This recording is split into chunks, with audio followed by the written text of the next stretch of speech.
Donc, dans cette vidéo, nous allons voir comment faire une sauvegarde des données de l'application IDOCO sur iPad. Donc, bien sûr, il faut démarrer l'application.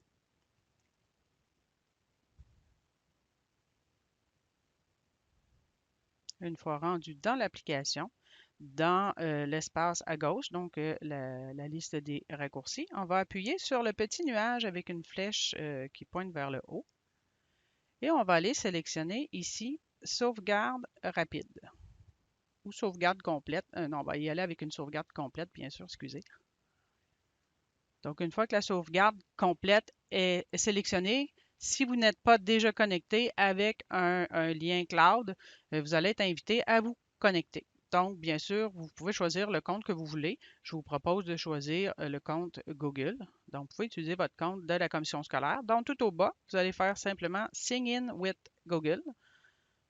Et là, vous allez être redirigé vers votre navigateur. Donc, il souhaite utiliser votre compte. Donc, il va nous ouvrir le navigateur pour qu'on puisse aller se connecter à notre identifiant.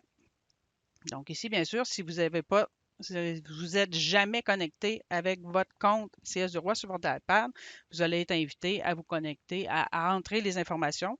Dans ce cas-ci, j'avais déjà un compte Google de connecté, donc je vais utiliser celui qui était déjà là. Et voilà. Donc ici, il m'indique que mon compte Google demo.cs sera mon lieu de sauvegarde. Une fois que la connexion est établie, vous allez pouvoir, dans la colonne de gauche, rechercher Backup et récupérer. Donc, juste en dessous de Password Lock. Donc, on appuie simplement sur Backup et récupérer. Et ici, on a plusieurs choix. Donc, si vous voulez faire une sauvegarde immédiatement pour pouvoir faire une copie sur le champ, vous allez sélectionner, comme vous avez pu voir, j'ai sélectionné sauvegarde manuelle. Ce que je vous recommande de faire, c'est que à votre prochaine installation d'IDOCO sur un nouvel appareil, faites une sauvegarde automatique. De cette façon-là, vous allez avoir une sauvegarde régulière qui va être prise de votre application. Et avant de le remettre, vous allez quand même devoir faire une sauvegarde manuelle pour être certain d'être à jour. Mais au moins, vous avez une sauvegarde qui va être protégée en tout temps. Donc, on appuie sur, bien sûr, Google. Et ici, il m'indique que je vais sauvegarder dans Google Drive. Donc, je fais simplement appuyer sur Sauvegarder et la sauvegarde va débuter.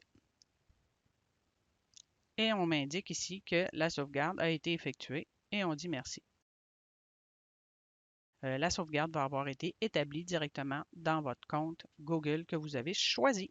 Et voilà, ça termine cette petite capsule.